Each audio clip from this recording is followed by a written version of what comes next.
सब ठीक हो? पक्का? तू बोल क्यों नहीं रही? ये बैल सा डी इससे बोल रही है, मेरे से थोड़ी बोल रही है। अरे सुनो भाई, बातें बंद करो। ए बालिकाओ, अब बाद में पढ़ लेना। तो मुझे पता है आप पढ़ने के लिए ही बोल रही हो, पर बाद में पढ़ लेना, है ना। अब कुछ बातें मेरी भी सुन लो। तो अब हमारा जो टॉपिक शुरू होने वाला है ना, वो जैसा कि तुम जानते हो, हमारा जो टॉपिक है वो कौन सा होगा? बैठक व्यवस्था। इसको अंग्रेजी में क्या बोलते हैं? सेटिंग अरेंजमेंट नहीं रे, सीटिंग अरेंजमेंट। क्या बोलते हैं? Seating arrangement. अब सीटिंग का कैसे अरेंजमेंट करोगे, बैठने की क्या व्यवस्थाएं बनाओगे, वो सब बातें हम लोग यहां पर पढ़ने वाले हैं। कोई ज्यादा बड़ा टॉपिक भी नहीं है, बस इतना याद रखना, जो बातें प्रश्न में बता दी उससे बाहर का कुछ नहीं सोचना और क्वेश्चन करते रहना। वो पीडीएफ आ गई क्या?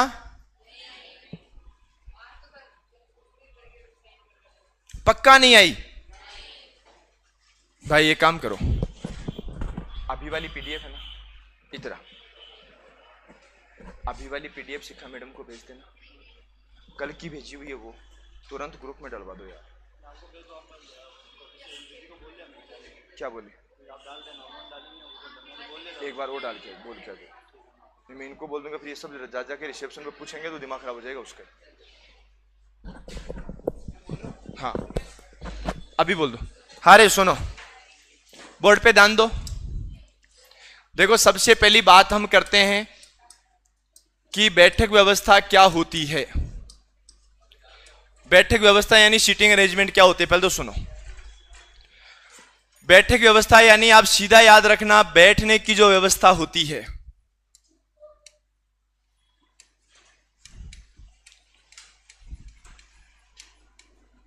बैठने की जो व्यवस्था होती है वही बैठक व्यवस्था होती है। और उस बैठक व्यवस्था की बात आप ध्यान से सुनना।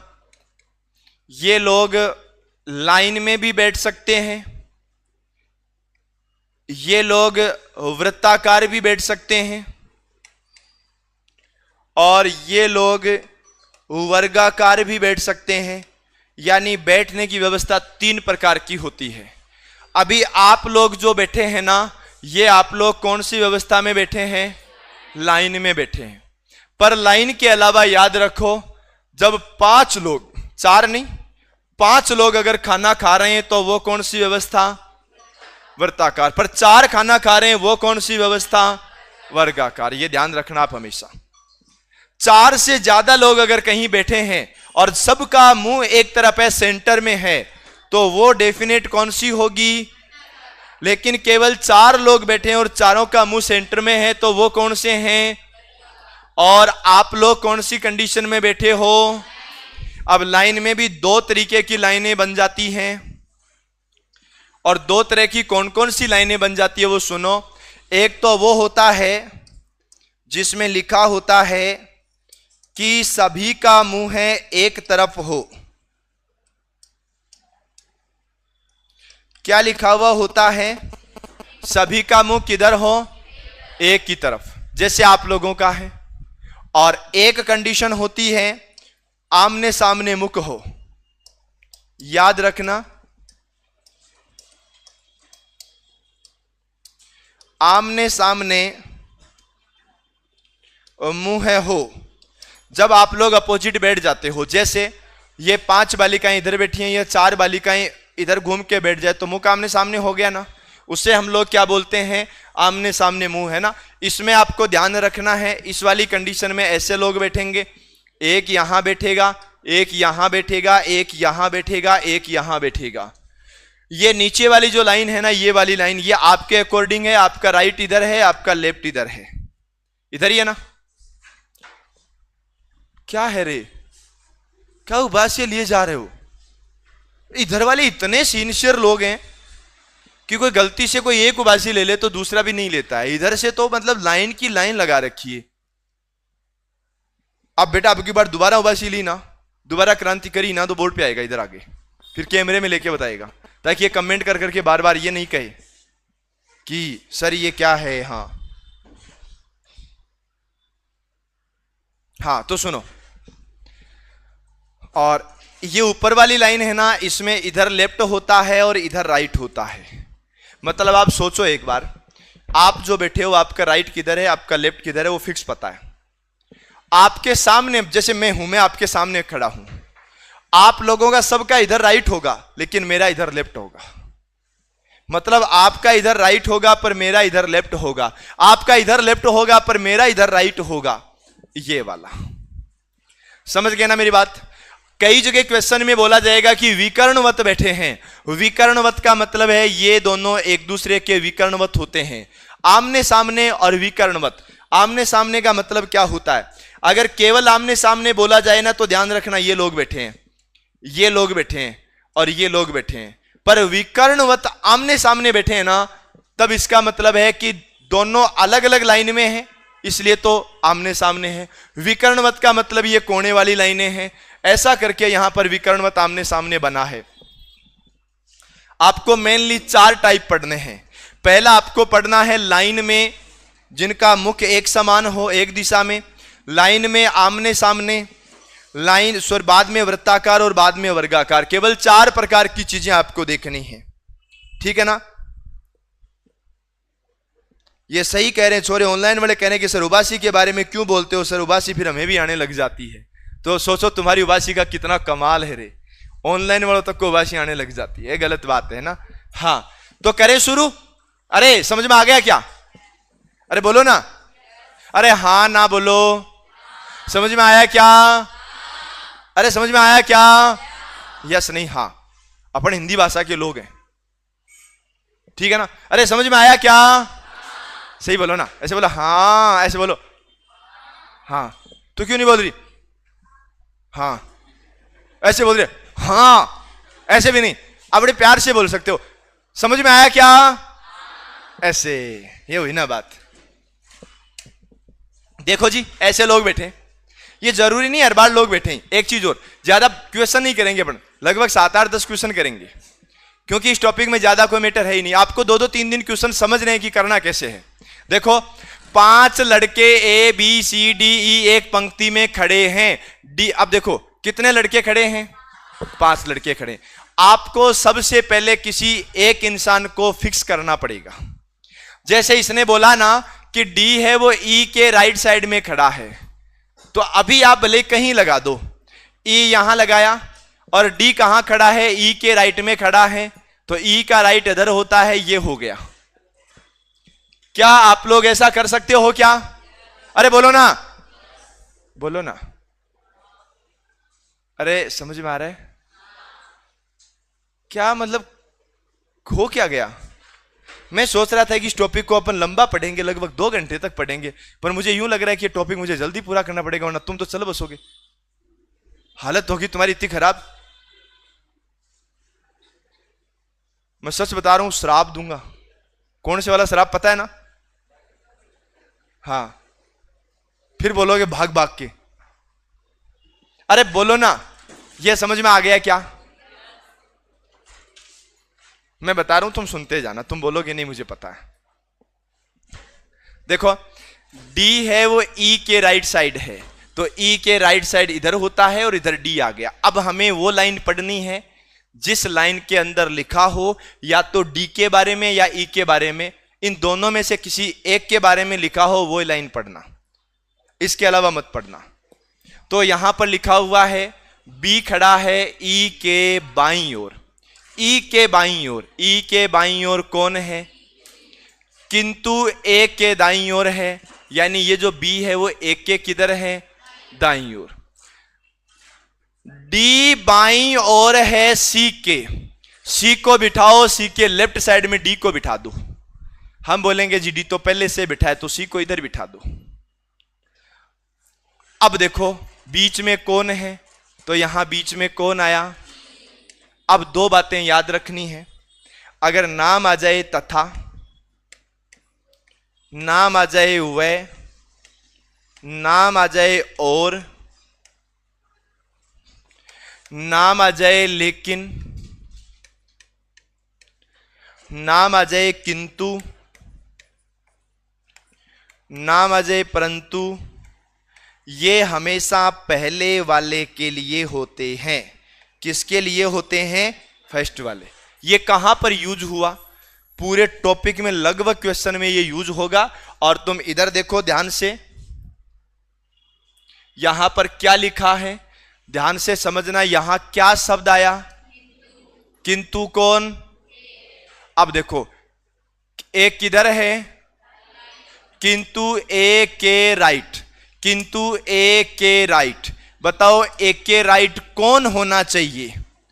पहला इंसान होना चाहिए। ए के राइट कौन होना चाहिए? पहला इंसान। ऊपर वाली लाइन में देखो दो लोग आए हैं। ऊपर वाली लाइन में कौन है? दो लोग आए। कौन कौन है? बी और ई। यहां नाम कौन सा आया? किंतु ए के राइट है। बताओ ए के राइट कौन हो सकता है, पहला कि दूसरा? अरे ए के राइट है, क्या नाम आया? किंतु। किंतु हमेशा किसके लिए आता है? पहले के लिए। तो बताओ इन दोनों में पहला कौन है? बी खड़ा है। किसके राइट साइड? देखो ए के राइट ही तो है। ये आपको समझना है। यहां पर इस लाइन को मैंने पढ़ा भी नहीं था, इस वाली लाइन को नहीं पढ़ा था, क्योंकि अब बता रहा हूं मैं। अगर यहां पर नाम आ जाए जो, अगर नाम आ जाए जो, या नाम आ जाए जिसका, या नाम आ जाए जिससे, या नाम आ जाए जिसमें, अगर इनमें से कोई भी नाम आ जाता है तो यह हमेशा होता है किसके लिए? यह हमेशा किसके लिए होता है? सेकंड के लिए। बताओ यहां पर लिखा कि जो दाएं छोर पर खड़ा है। जो का मतलब पिछली लाइन में जो दो नाम आए हैं उनमें बाद वाला खड़ा है। अब बताओ पिछली लाइन में दो नाम कौन आए? डी और सी। इसमें से सेकंड वाला कौन है? सी। सी कहां पर खड़ा है? और ये देखो दाएं छोर पर है या नहीं है? जब बड़े क्वेश्चन आएंगे ना तो वहां प्रॉब्लम होगी आपको, छोटे वाले में नहीं है। यहां तो अगर आप इस लाइन को ना पढ़ो ना तो भी आंसर आ जाता है, पर जरूरी नहीं है कि हर क्वेश्चन में ऐसा होता ही है। हम जैसे जैसे आगे बढ़ेंगे क्वेश्चन का लेवल बढ़ता जाएगा, ठीक है ना? यह ध्यान रखना। आगे ध्यान दो। यहां पर फिर एक क्वेश्चन आया, एक जन्मदिन की पार्टी में। हां, आप में से किसी का बर्थडे आ रहा है क्या?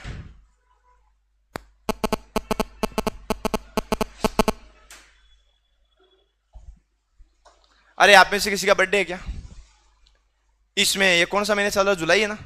जुलाई में किस किस का जन्मदिन है? ईमानदारी से बताना। विद्या माता के शोकन को झूठ बोल गया तो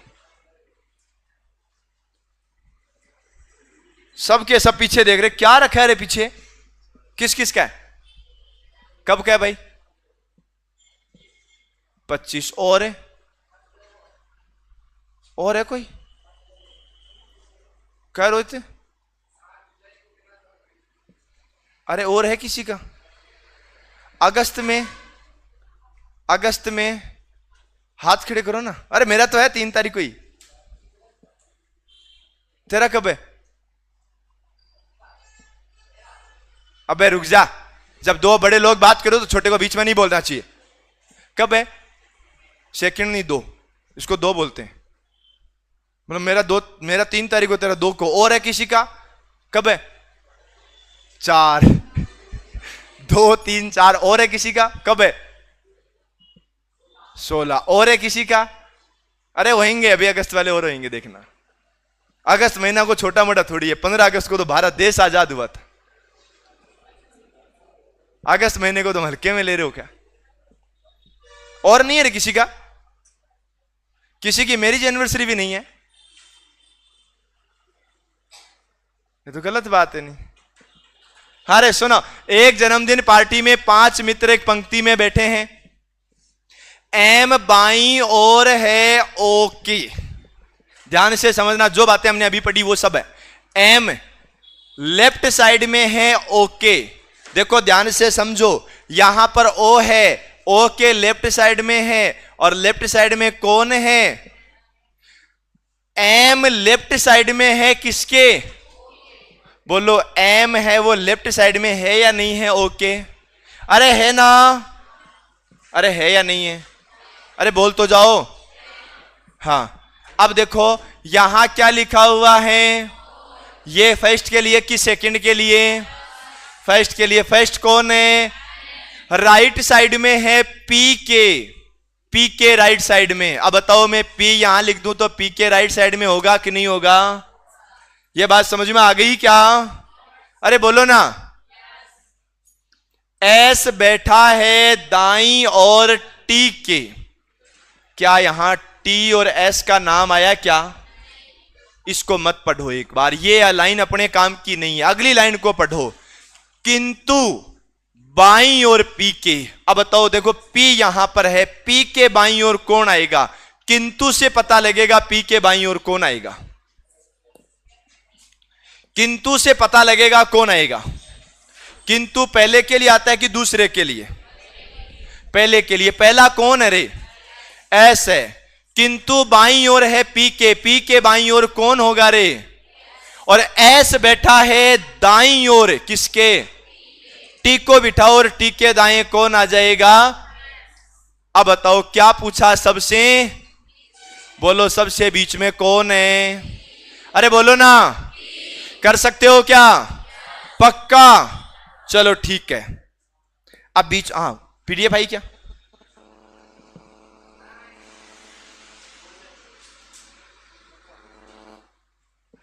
अगर नहीं आए ना तो जाते टाइम या जब अपने रीजनिंग की क्लास खत्म हो जाए मैडम को बोलना मैडम पीडीएफ, सब जा जाके बोलना तुरंत आएगी, दौड़ते हुए आएगी। अपने पास उतना टाइम नहीं है जितना अपन 2-4-5 दिन वेट करें। अगस्त में तो एग्जाम है ना आपकी, डेट थोड़ी आ गई। हाँ जी, नहीं वो फर्स्ट वाला तो लास्ट हो गया। हाँ मतलब मिड अगस्त से बाद में है, ठीक है ना। अपन स्वतंत्रता दिवस यही मनाएंगे, उसके बाद में है। हाँ पर समझ जाना तुम अब। हाँ रे अगले क्वेश्चन में देखो, एक सड़क पर एक पंक्ति में 5 बसें M N O P Q है। बस एम सामने और क्यू पिछले छोर पर है। इसका मतलब क्या हुआ? सामने का मतलब आगे समझ लो और पिछले का मतलब पीछे तो है ही है। यहां पर देखो बस एम सामने और क्यू पिछले, ये लो जी ऐसे खड़ी है 5 बसें। ये सामने की साइड है और ये पीछे की साइड है। बस एम सामने और क्यू पिछले छोर पर खड़ी है, तो यहां बस कौन सी होगी और यहां कौन सी होगी? एन बस एम और ओ के बीच में है। एम और ओ के बीच में कौन है? अब आगे पढ़ो तो भी ठीक है, नहीं पढ़ो तो भी ठीक है, एक ही बस बच रही है, एक ही जगह बच रही है। क्वेश्चन को आगे पढ़ भी लो और मत भी पढ़ो भले ही, एक ही बस है और एक ही जगह है।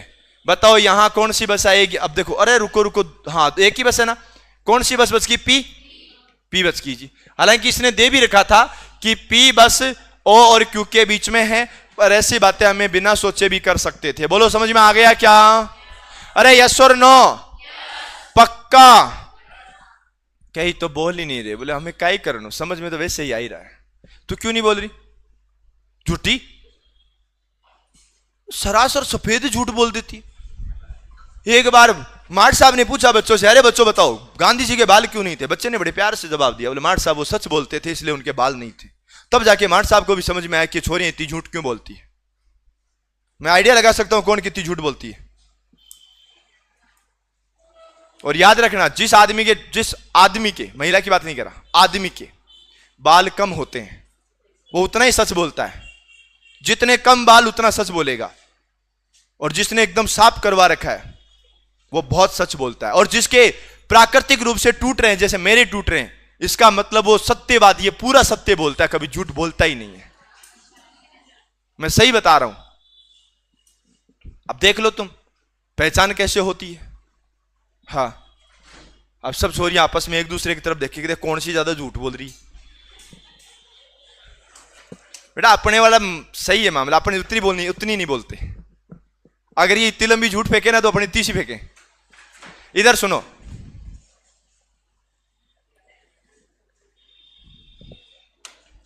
एक रेस्टोरेंट में 5 अतिथि एक पंक्ति में बैठे हैं। अब देखो पंक्ति में कौन कौन बैठे हैं, 5 अतिथि हैं, बताओ किधर किधर बैठे हैं। नीता मंजू के बाईं ओर तथा नवीन के दाईं ओर बैठी है। बताओ ये तथा किसके लिए आया? फर्स्ट में कौन है? नीता कहां बैठी है? मंजू के तो बाईं ओर, और नवीन के दाईं ओर। ठीक है जी, 3 तो बैठ गए जी। ऋषभ कविता के दाईं ओर, नवीन के बाईं ओर। अब नवीन के उधर तो जगह बची नहीं। ये मंजू मान लो, ये नीता मान लो, सॉरी ये नीता मान लो, ये नवीन मान लो, और नवीन के बाईं ओर तथा शब्द आया। तथा किसके लिए आता है? पहले के लिए। पहला कौन है यहां? ऋषभ। ऋषभ कविता के दाईं ओर है, लेकिन नवीन के बाईं ओर। नवीन के बाईं ओर कौन है? ऋषभ है। और किसके दाईं ओर है? कविता के। बोलो क्या पूछा? नवीन कहां बैठा है? नवीन तो यहां बैठा है, और कहां बैठा है? बोलो समझ में आ गया क्या? एक चीज और बताता हूं, मैथ्स और रीजनिंग इजी क्यों है, इसको सोचना एक बार। और एक छोटी सी बात और बता दूं बीच में ही, आप लोगों में से ग्रेजुएशन या फाइनल, ग्रेजुएशन किस किस की होगी? हाथ खड़े करो ना एक बार, इस तो जोर थोड़ी आवे, हाथ खड़े करो ना पूरा। ग्रेजुएशन होगी, ठीक है। फाइनल ईयर में कौन कौन है जो अब फाइनल ईयर का एग्जाम देगा? मतलब 4 साल वाले में से 3 साल का दे चुका, चौथे का आप देगा, या 3 साल वाले में 2 का दे चुका, तीसरे का आप देगा। है कोई फाइनल ईयर का? ठीक है। अब देखो एक बात बताता हूं, ध्यान से समझना। पहली बात तो यह समझना कि पूरे सिलेबस में से सबसे इजी कौन है? मैथ्स और रीजनिंग है, सबसे इजी। हो सकता है आपको हार्ड लगे, और लगता भी हार्ड। रीजन क्या है? आप पहली बार पढ़ रहे हो या मन लगा के नहीं पढ़ रहे हो तो आपको हार्ड लगेगा, पर इसलिए इजी है कि इस वाले क्वेश्चन में तुम्हें क्या करना है, सब कुछ लिखा हुआ है। तुम्हें कुछ भी याद रखना पड़ रहा है क्या? अभी जो क्वेश्चन किए, पहले जो हमने पढ़े, कुछ भी याद रखना था क्या? कि यार अगर वो एक नाम भूल गया तो क्वेश्चन आएगा ही नहीं। कहीं नहीं है, ना तो मैथ्स में जरूरी है, ना रीजनिंग में जरूरी है, कहीं पर भी जरूरी नहीं है कि हमें क्या करना है। याद रखना, जो बातें यहां पर लिखी है उन सभी बातों को हमें पढ़ना है, और एकदम इसी को अप्लाई कर देना है। पढ़ना और इसी को अप्लाई कर देना, अपना आंसर आ जाएगा। कितना ही हार्ड क्वेश्चन हो, कितना इजी क्वेश्चन हो, तुम कर लोगे। जीके में अगर नहीं पढ़ा हुआ और याद नहीं है, यहां तो याद करना ही नहीं पड़ रहा है, सब कुछ दे तो रखा है। आपको कोई ये कहे कि क्वेश्चन को याद करके जाना भाई, तब तो देखो बड़ी बात है। याद तो करना ही नहीं है, केवल प्रैक्टिस का काम है। अब देखो ध्यान से समझो, एक छोटी सी बात और बता देता हूं। मैंने ग्रेजुएशन और फाइनल ईयर का क्यों पूछा? आपको पता है कि एक वैकेंसी आई हुई है, किसकी? आरएस की। देखो बिना तैयारी के तो तुम आरएस तो बन नहीं सकते।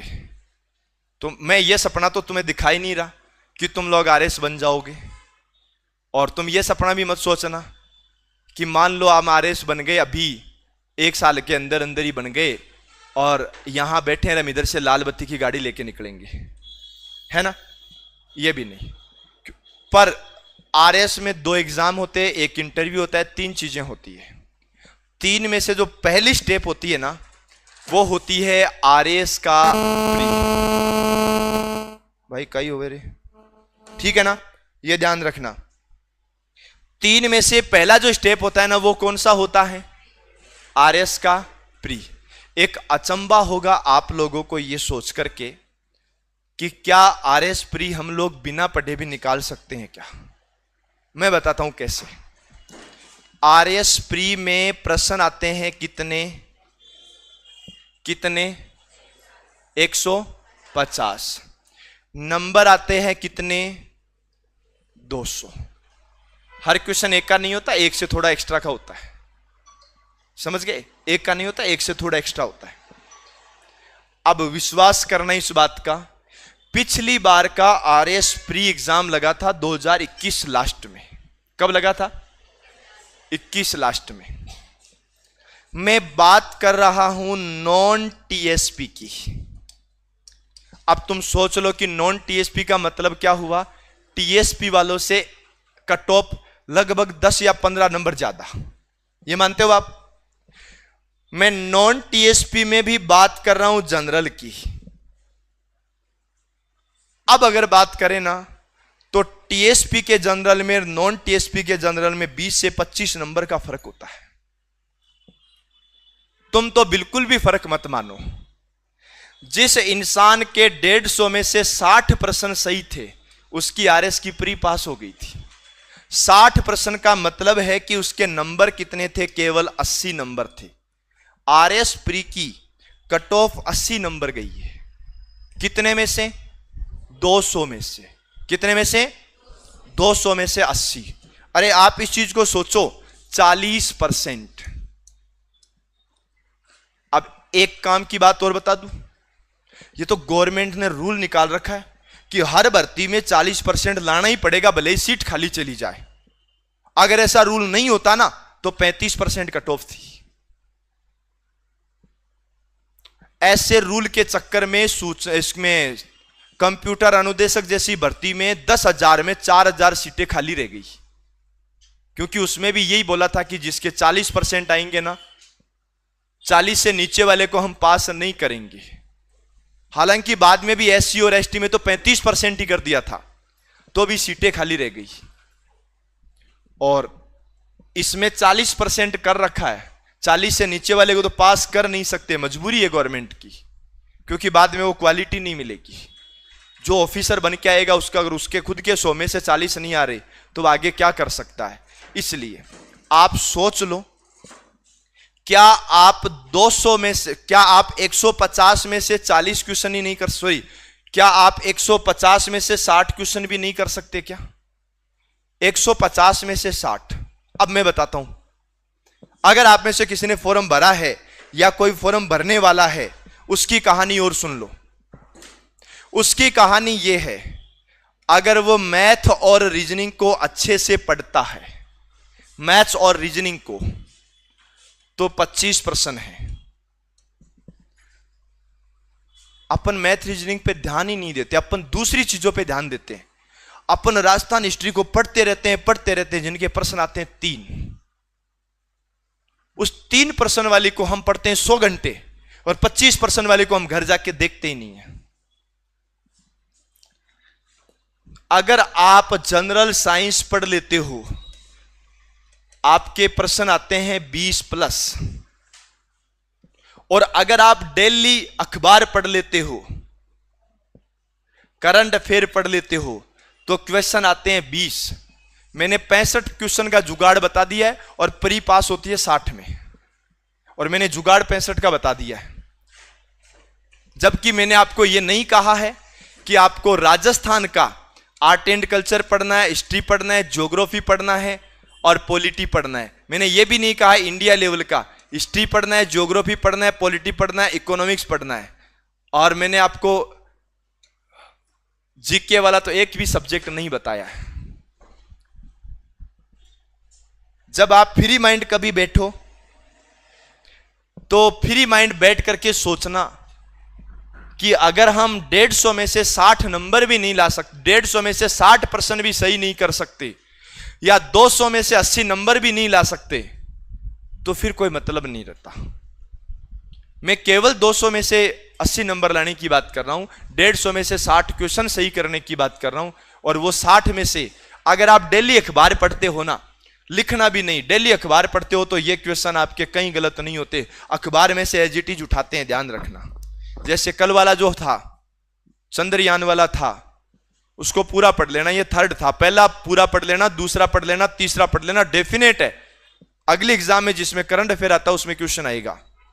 और केवल करंट अफेयर नहीं, जिसमें साइंस एंड टेक्नोलॉजी आता है उसमें भी क्वेश्चन आएगा। आने वाले टाइम में चुनाव है, उनके भी प्रश्न आएंगे।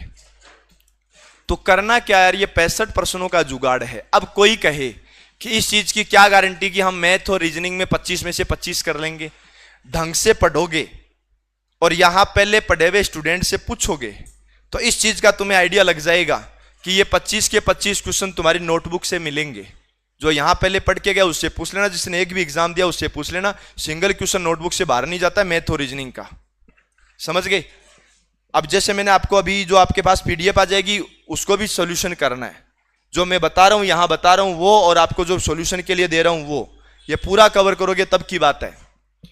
जनरल अब मान लो आप 20 भी कर लो कोई बात नहीं, बचे हुए और भी तो बहुत है ना। अभी 85 क्वेश्चन जीके के बच रहे हैं ना। क्या जीके वाले 85 में से 20 क्वेश्चन भी नहीं कर सकते? जीके में से history, art and culture, geography, political, Rajasthan का, इंडिया का, वर्ल्ड का, इकोनॉमिक, सब कुछ पढ़ा है अभी तो। उनमें से 20% कर देना, 20 उनमें से कर देना और 20 इधर से कम कर देना, इसमें से 5 कम कर देना और 5 इसमें से कम कर देना और 10 इसमें से कम कर देना, फिर भी पास हो रहा है। उसके बाद की कंडीशन, अगर कोई कैंडिडेट एससी और एसटी से है, उसको बाद में राजस्थान सरकार 50,000 रुपए देती है कि तुम्हारी प्री पास होगी, तुम मेन की तैयारी करो। वापस नहीं लेती। यह विद्यार्थी के लिए एक अनुदान होता है सरकार का, 50,000 रुपए देती है। पहले 30 देती थी, 30 को बढ़ा के 50 कर दिया, और सामने चुनाव आ रहा है, हो सकता है 70 भी कर दे। करना क्या है भाई, नॉर्मल सा मामला है। सबसे बड़ी समस्या तो यह होती है कि अपन लोगों को पता नहीं होता। अब आप सोचोगे कि सर जो 3-3 साल से तैयारी कर रहे हैं, क्या वो आरएस प्री पास कर सकते हैं, या वो उनसे आरएस प्री पास क्यों नहीं होती? उसका एक बहुत बड़ा रीजन है। ये 60 क्वेश्चन मैंने तब बताए ना जब तुम 60 के 60 सही करके आओगे। लोग सही 60 करते हैं लेकिन गलत 120 करके आते हैं। समस्या वहां है, माइनस मार्किंग में जाते हैं। वो मत करो ना माइनस मार्किंग। मैं कह रहा हूं जो 6 महीने तैयारी करके जाता है, मैथ, रीजनिंग, साइंस का कोर्स पूरा करके जाता है, और 6 महीने में वो जीके भी पढ़ा है, और बाद में उसको कोई कह देना कि क्वेश्चन वही करना जिसमें 100% सही तेरे को लग रहा है। मैं कह रहा हूं 100 में से 99 लोग आरएस प्री निकाल के आ जाएंगे, पर वो सोचते हैं ना कि यार ये मेरे को डेफिनेट नहीं आ रहा, 50-50 है, ये सही हो भी सकता है नहीं भी हो सकता, वो लोग रह जाते हैं फिर। और जो ओवर कॉन्फिडेंट होते हैं वो तो और भी खतरनाक तरीके से रह जाते हैं। अब सोच लो कितनी कट ऑफ गई है, कोई खास कट ऑफ नहीं गई है। जबकि एक बात और याद रखना, हां, ये जो रीजनिंग है ना, रीजनिंग, आप अगर आरएस के पुराने वाले पेपर देखोगे, मैं आपको जो ग्रुप में जुड़े हुए उनको मैं एक पीडीएफ सेंड करूंगा, उसमें पिछले 4 पेपर के 13, 16, 18 और 21 4 पेपर हैं। शर्म आ जाएगी, नॉर्मल क्वेश्चन दे रखे हैं, सीधा दे रखा है ऐसे कि TOMATO, इसको अगर 3 लिखा जाता है तो POTATO को क्या लिखा जाएगा?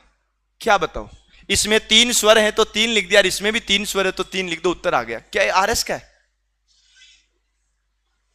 मजाक नहीं करा, पेपर उठा के देखना तुम। 3 स्वर इसमें है, 3 स्वर उसमें है, एकदम नॉर्मल क्वेश्चन है।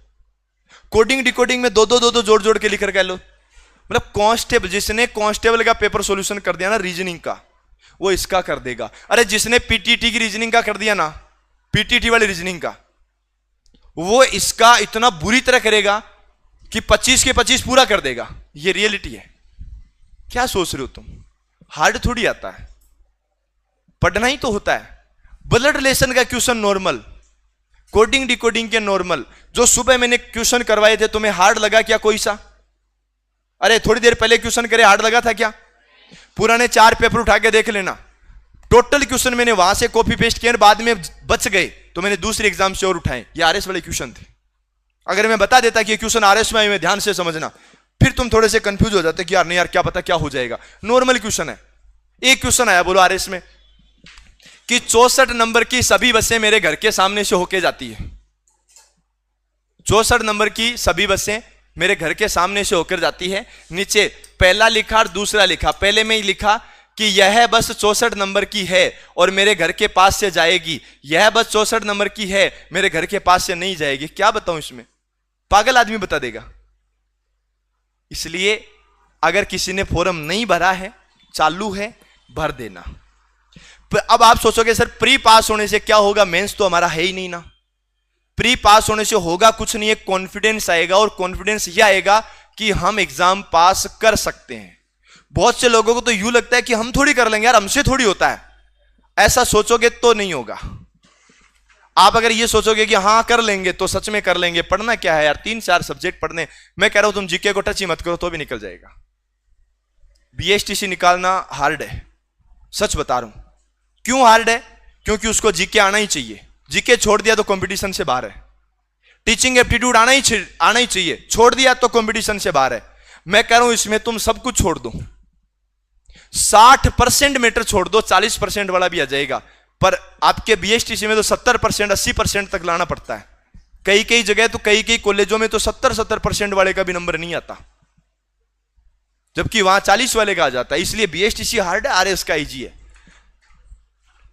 आप बिना तैयारी करे मैथ, रीजनिंग, साइंस पढ़ करके जाकर के निकाल सकते हो, लेकिन राजस्थान पुलिस कांस्टेबल नहीं निकाल सकते। आपको आर्ट एंड कल्चर आता है, हिस्ट्री आता है, ज्योग्राफी आता है, पॉलिटी आता है, साइंस आता है, कंप्यूटर आता है, रीजनिंग आता है, सब कुछ आता है। केवल एक सब्जेक्ट छोड़ दो, कांस्टेबल के कंपटीशन से बाहर हो जाओगे।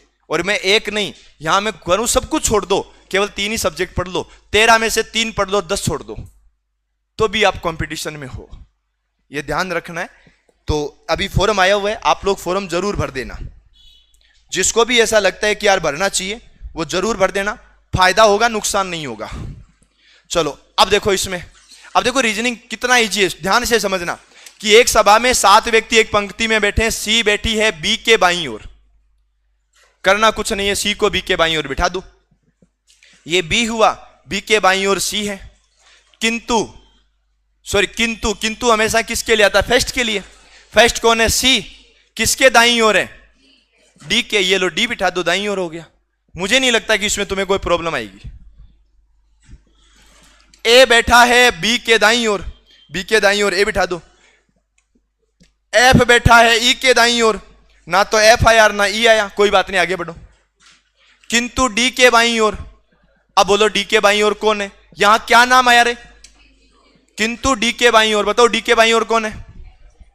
बताओ डी के बाईं ओर कौन है? से फर्स्ट वाला है।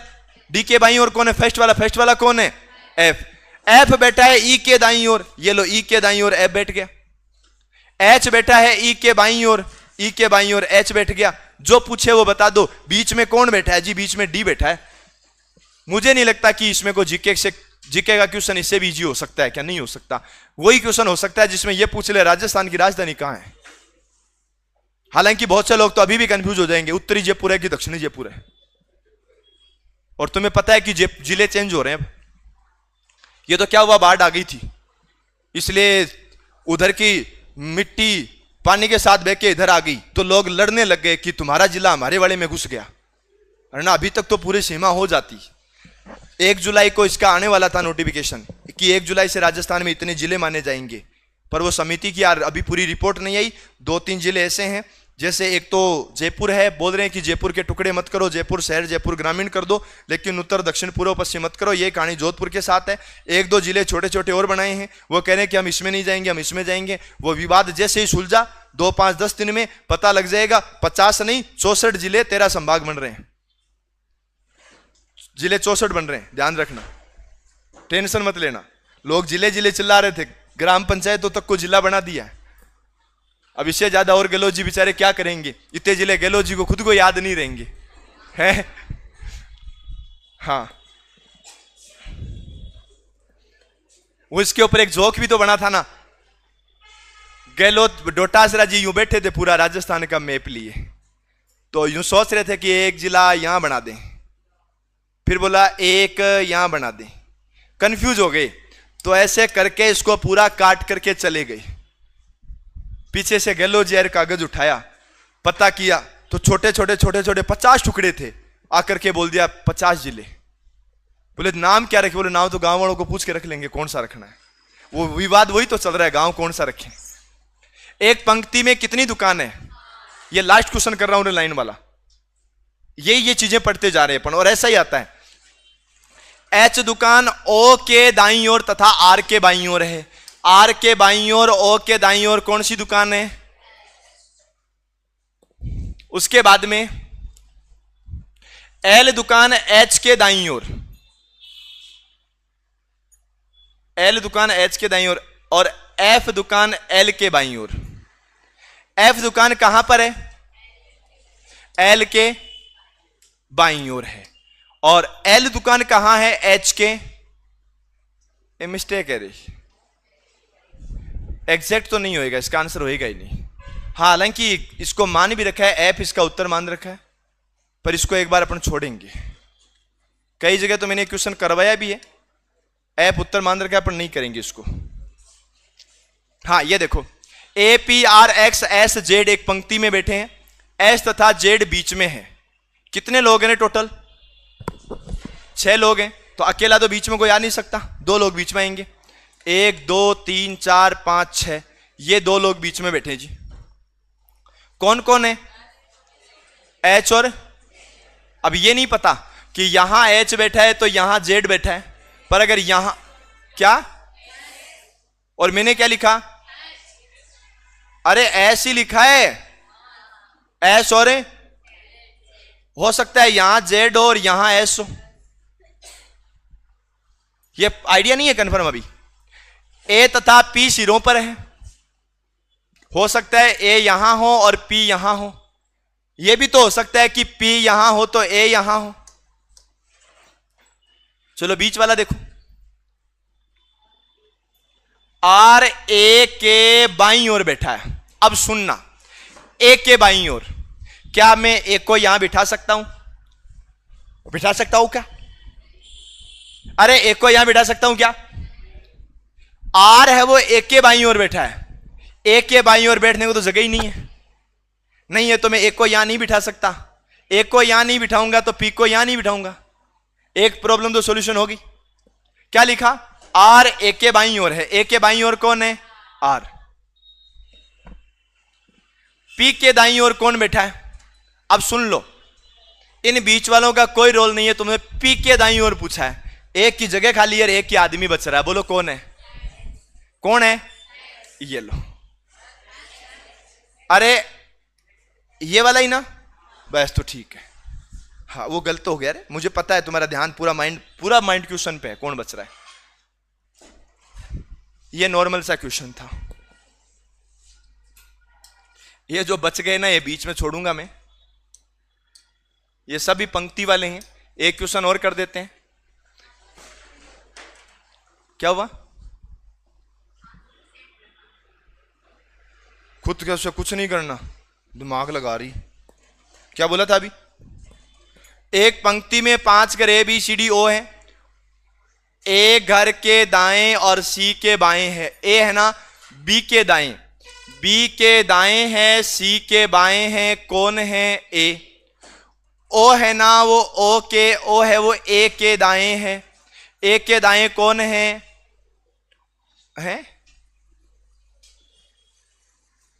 ए। बी के तो दाएं ठीक है, सी के बाएं ठीक है। हाँ, ओ ए के दाएं, बी डी के दाएं है। बी कहां पर है? डी के दाएं। ये डी हो गया और डी के दाएं कौन है? ये पता लग गया ना। अब सोचो एक चीज लिखिए कि ओ है ना वो ए के दाएं है, यहां कौन है? ए है। ए का दाएं किधर है? इस साइड। ओ इधर है, ओ इधर है ना? हाँ, अब इसके इधर हो सकता है ओ इधर भी हो और यहां पर भी हो, कहीं भी हो सकता है, पर इतना पता है कि ओ इधर है। चलो मैंने यहां बता दिया। मैं यहां लिखूंगा तो भी सबसे बीच में ए है, और यहां लिखूंगा तो भी सबसे बीच में ए है। और क्या पूछा है? मध्य में कौन है? तो मध्य में कौन है? ये लो, भले इसको कहीं लिख दो। हालांकि रूल तो ये होता है ए के दाएं है तो ए के जस्ट दाएं होना चाहिए, पर 2 कंडीशन है, ए के दाएं सी भी बता रहा है, एक के दाएं ओ भी बता रहा है। कोई बात नहीं, हम ये मान लेंगे दोनों अगर एक ही जगह है तो भी बीच में कौन रहेगा? ए ही रहेगा। समझ गए ना? ऐसे करना आपको।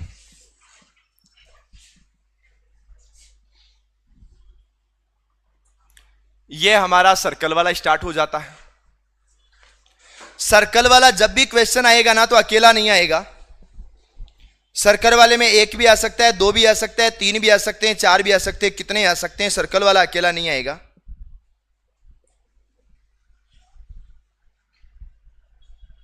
एक मिनट रुकना रे।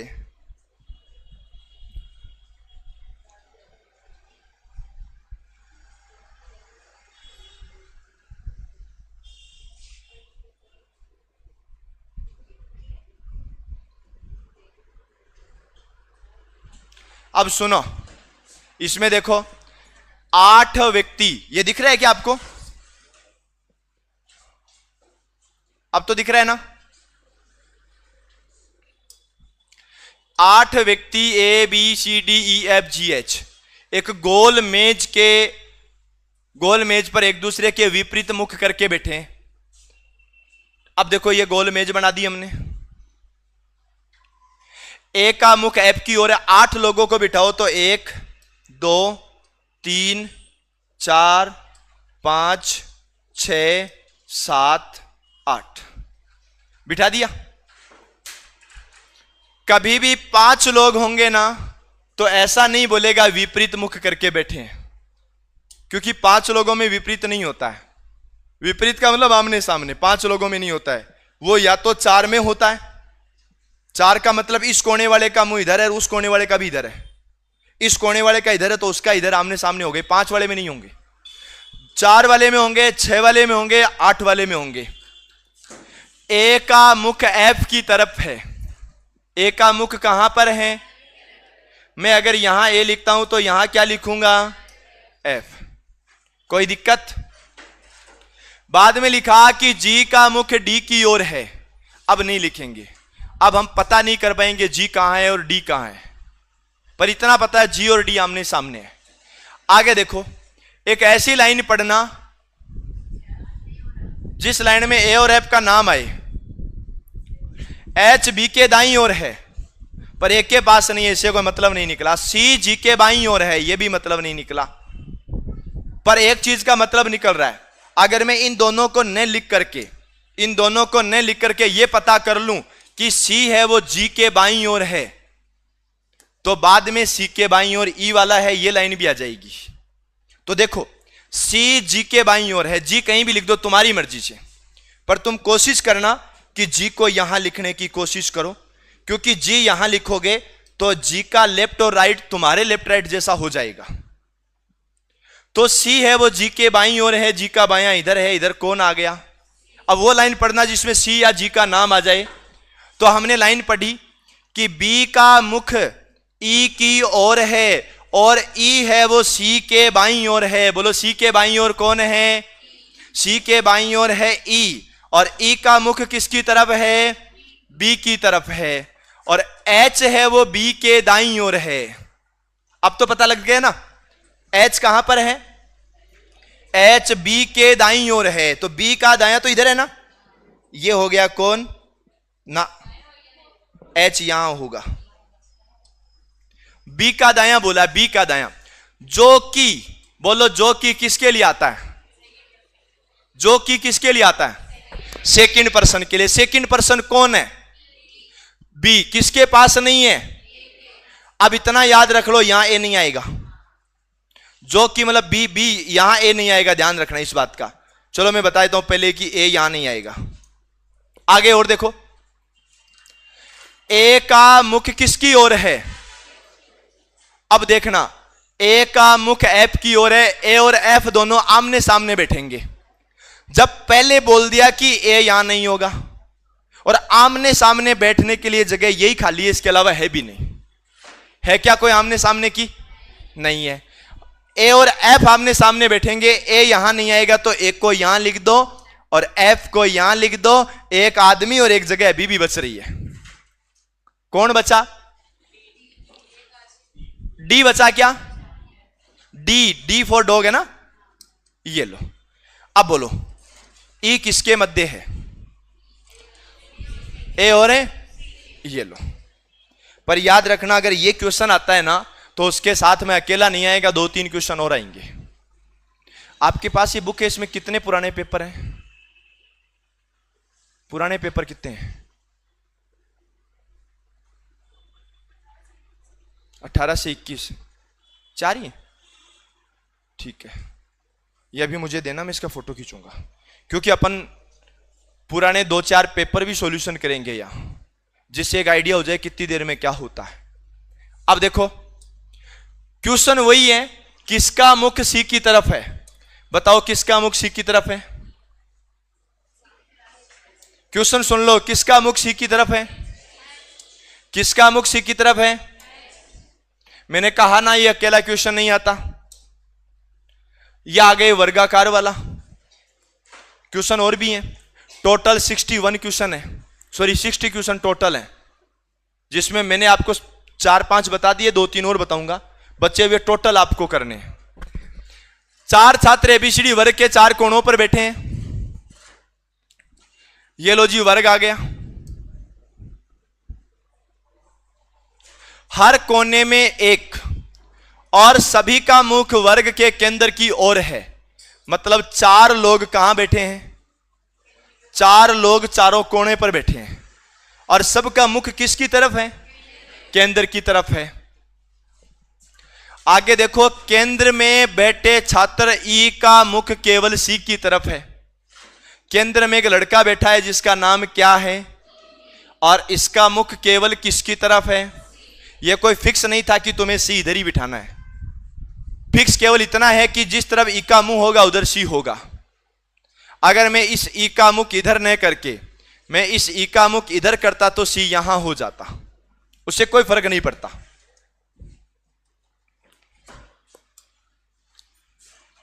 और छात्र ए का मुख ई की पीठ की तरफ है। ई की पीठ किधर है? इधर है। छात्र ए का मुख इधर है।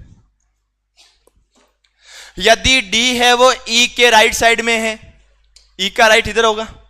यहां डी है तो यहां कौन है? ए। क्या पूछा रे? कौन होगा?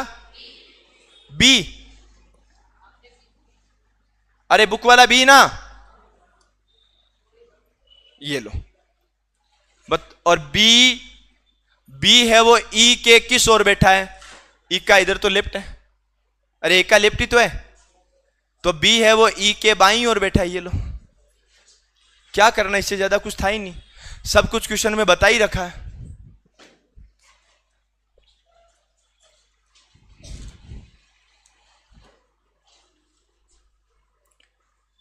ये देखना, 8 मित्र हैं और वृत्ताकार बैठे हैं। 8 मित्र हैं तो 8 वाले पोजीशन बनाओ, 2 4 6 8। 8 है तो 8 की पोजीशन बना दी हमने। क्या हुआ भाई, कंफ्यूज तो नहीं है ना? फिर ठीक है। एस और पी उत्तर और दक्षिण दिशा में, बताओ उत्तर किधर? ऊपर। एस और पी उत्तर और दक्षिण दिशा में। एल और ई पूरब और पश्चिम दिशा में। एल और ई पूरब और पश्चिम दिशा में।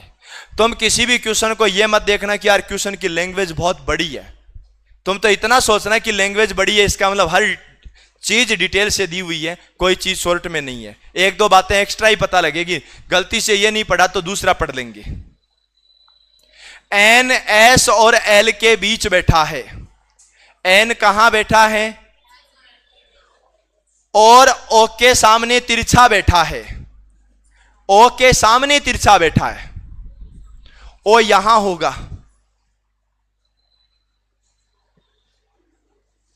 क्योंकि किसी भी इंसान का मुख सीधा नहीं है। चारों कोणों पर 4 लोगों को बिठाएंगे तो सब के सब लोग तिरछा ही बैठेंगे। कोई आदमी उस कोने पे जाके ऐसे नहीं बैठेगा, वो ऐसे तिरछा ही बैठेगा।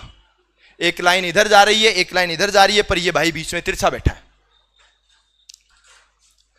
आर यदि ई के बाद में बैठा है, ई के बाद में, ई के बाद का मतलब है कि केवल 2 ही जगह बच रही है। ई के जस्ट बाद में तो यही है। यहां कौन बैठा है? बोलो कौन कहां बैठा है? अब यहां कौन बच गया? कौन बचा? डी। ये लो, बताओ डी कहां बैठा है? डी बैठा है एल और पी के बीच। मैं तो ये मानता हूं कि जो सर्कल वाला है ना, उसमें यही क्वेश्चन आते हैं, इससे ज्यादा कोई बड़े लेवल के क्वेश्चन नहीं आते। बैंक वाले में जरूर आते हैं।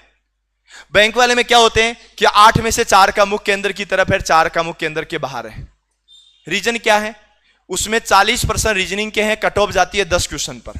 40 में से 10 रीजनिंग के कर लो, रीजनिंग में पास हो जाओगे। हर सब्जेक्ट में अलग अलग पास होना पड़ता है, उसमें क्वेश्चन भी पूरा एक पेज का आता है। उसमें जरूर अलग चीजें होती हैं। ये देखो, ये भी वर्गाकार का आ गया। कौन सा खेल खेल रहे हैं आप लोगों ने? कैरम बोर्ड खेला है क्या कभी? ये वाला ही होता है ना, याद रखना। ताश खेलते हैं तब और कैरम बोर्ड खेलते हैं तब आमने सामने बैठे होते हैं ना, वो भागीदार होते हैं, साथी होते हैं, जोड़ीदार होते हैं। हर जगह जोड़ीदार पास वाला होता है, पर दो गेम, एक तो कौन सा?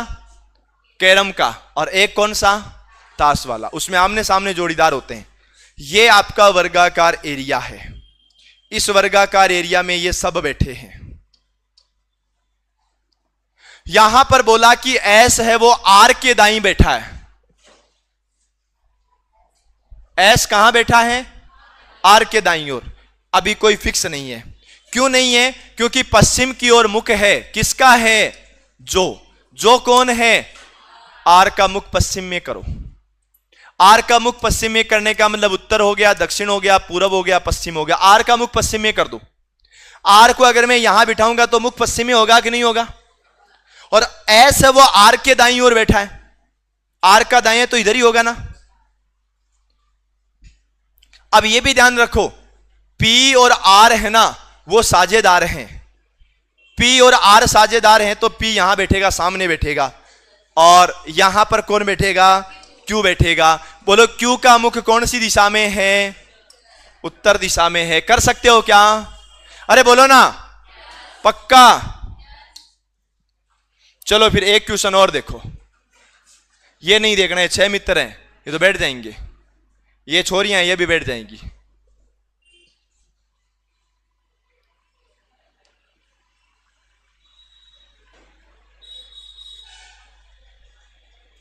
हां, ये थोड़ा सा लेवल है। A B C D E F 6 लोग हैं, एक गोल मेज के इर्द गिर्द स्थायी रूप से रखी कुर्सियों पर बैठे हैं। इसका मतलब क्या हुआ कि मेज गोल है, कुर्सियां रखी है। ऐसा नहीं है कि एक मैडम आई, कुर्सी को उठाई, वहां जाके बैठ गई, ऐसा नहीं है। स्थायी कुर्सी है, उठा नहीं सकते। किंतु आवश्यक नहीं है कि उनके बैठने का क्रम यही हो, मतलब ऐसा नहीं है कि ऐसे ही बैठे। देखा गया है कि ए डी और एफ के बीच में है, सी डी के सम्मुख है, डी और ई अगल बगल की कुर्सियों पर नहीं है। निम्नलिखित में से कौन सा सत्य होगा? तो सुनो ध्यान से। कितने लोग हैं? 6। 1 2 आमने सामने बिठाना, 3 4 आमने सामने, 5 6। क्योंकि जिसमें 4 आता है, 6 आता है, 8 आता है, उसमें आमने सामने की बातें होती है। 5 वाले में, 7 वाले में, 3 वाले में नहीं होती है। अब सुनो, यहां पर बोला कि सी डी के सम्मुख है। इसका मतलब है कि यहां सी होगा तो यहां कौन होगा? डी और ई अगल बगल में नहीं है। ई यहां पर भी नहीं हो सकता और ई यहां पर भी नहीं हो सकता। अगल बगल का मतलब पड़ोसी होता है। ए है वो डी और एफ के बीच में है। ए है वो कहां पर है? डी और एफ के बीच में। अब एफ का पता लग जाए तो हम किसका पता लगा लेंगे? पर यह भी तो पता नहीं लग रहा। कोई बात नहीं है। यह देखा गया कि ए डी और एफ के बीच में है, सी डी के सम्मुख हो गया, डी और ई अगल बगल में नहीं है। ठीक है, डी और एफ के बीच में। अब याद रखना, यहां कौन है?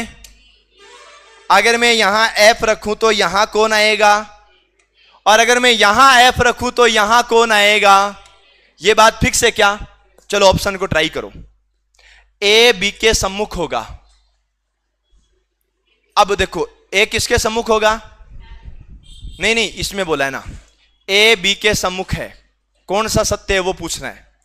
तो देखो, ए यहां बैठेगा, मान लीजिएगा, मान लो अगर ए यहां बैठेगा तो सामने कौन आएगा? एफ आएगा। ए को अगर यहां बिठाओगे तो सामने कौन आएगा? एफ। अगर ए को यहां बिठाओगे तो भी कौन आएगा? एफ। सॉरी, गलत हुआ। यहां पर क्या बोला गया? देखो देखो, एक चीज सुनना। अगर डी, देखो फिक्स है, डी तो यहीं रहेगा, इसको ध्यान से समझना। डी तो यहीं रहेगा और डी यहां रहेगा, तो एफ यहां होगा। एफ यहां होगा तो एफ यहां नहीं होगा, फिर ए यहां नहीं होगा, फिर अब देखिए यहां कौन है और ए किसके सामने होगा? बी के। यहां बी की कोई डिटेल आई क्या? अब सुनना एक चीज और, ए यहां मान लिया, एफ यहां मान लिया, डी यहां है, सी यहां है, ई यहां आ नहीं सकता। अगर यहां ई आ नहीं सकता तो यहां कौन आएगा फिर? ई यहां नहीं आएगा, फिर ई यहां आएगा क्योंकि यहां तो ए है। अब बताओ ए के सामने कौन हुआ?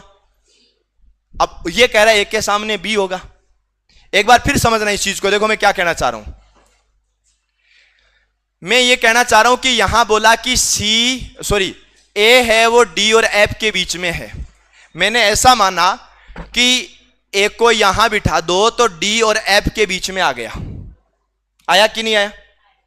सी यहीं रहेगा, डी यहीं रहेगा, ई यहां आ नहीं सकता, ई यहां आएगा। ई यहां आएगा तो किसके सामने नहीं हो पाएगा फिर? बी के सामने, क्योंकि यहां ई आएगा तो ई तो ए के सामने हो जाएगा। बोलो ये बात गलत है या नहीं है? और ये बोल रहा है कि डी और ई सम्मुख होंगे। चलो इसका भी पता कर लेते हैं। डी और ई कभी सम्मुख नहीं हो सकते, क्योंकि कौन सम्मुख है? डी और सी। फिर बात आ गई कि सी और डी अगल बगल में, सी और डी कभी अगल बगल में हो ही नहीं सकते। अब आता है कि बी और ई अगल बगल में, बी और ई। अब ध्यान से समझो, देखो देखो यहां एफ बी और ई का है ना, ई यहां नहीं आ सकता, ई यहां पर आएगा। अब देखो डी यहां फिक्स है, ए यहां फिक्स है, एफ यहां फिक्स है, सी यहां फिक्स है, और ये पहले से फिक्स है कि ई यहां नहीं आएगा, फिर ई कहां आएगा? यहां। बताओ यहां के लिए कौन बचा? बी बचा। और ये क्या बोल रहा है कि बी और ई अगल बगल में, तो यही सही होगा। ऐसा सोचना पड़ सकता है कि अच्छे लेवल का क्वेश्चन है। पर अब ध्यान रखना, ये जो बचे हुए क्वेश्चन है ना, ये देखो अभी भी आगे बहुत क्वेश्चन बच रहे हैं। ये क्वेश्चन आप ही को करने हैं, मैं नहीं करूंगा इसमें से। चलो मैं आपको एक क्वेश्चन और बता देता हूं। 3 क्वेश्चन है एक क्वेश्चन में, ध्यान रखना। यहां पर आया कि 8 मित्र हैं और व्रत में बैठे हैं। चलो ठीक है, 8 के बैठने की जगह बनाते हैं। 1 2 3 4 5 6 7 8। एम ओ और आर के बीच में है, कोई बात नहीं। एस है वो एम के लेफ्ट साइड तीसरा है।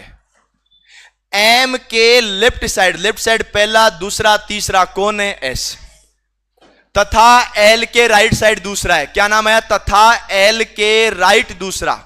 तथा किसके लिए आता है? फर्स्ट वाले के लिए आता है। फर्स्ट वाला कौन है? एस। एस कहां पर है? एल के राइट साइड दूसरा। एल यहां रखूंगा तो एल का राइट पहला, राइट दूसरा आ जाएगा। एन है वो एल और आर के बीच में है। अब एन है वो एल और आर के बीच में, तो यहां तो कोई आ नहीं सकता। यहां एन है वो एल और आर और एल के बीच में कौन आएगा? एन आएगा। फिर बोला कि एम कहां है? ओ और आर के बीच में। एम कहां पर है? ओ और आर के बीच में। 2 जगह और बच गई। एम और पी एक दूसरे के आमने सामने नहीं बैठे। एम और पी आमने सामने नहीं है। एम के सामने पी नहीं आएगा, पी यहां आएगा। बोलो कौन बचा? क्यों बच गया? ये लो क्यों। पी के राइट साइड तीसरा कौन है? पी के राइट तीसरा, पी यहां है। राइट पहला, राइट दूसरा और राइट तीसरा कौन है? आर। कौन सा कथन सही नहीं है? यह कथन पढ़ना है, उसमें मिलाना है सही। जो गलत होगा वो बताना है।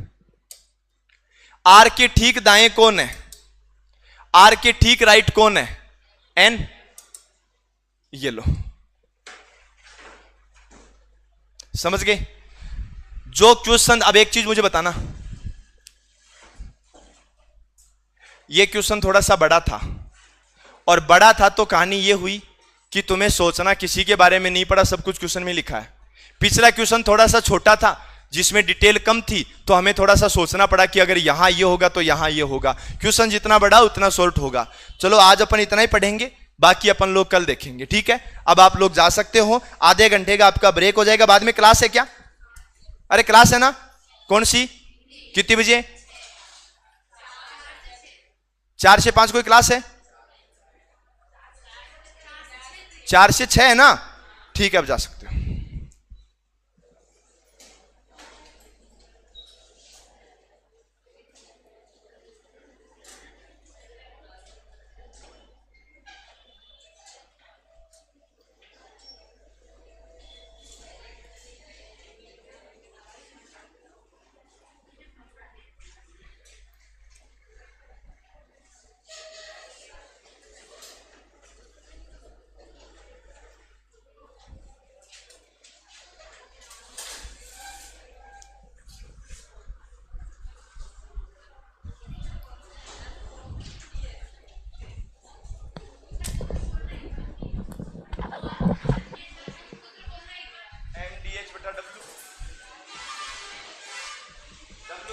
कार्य बट्टा में आएगा।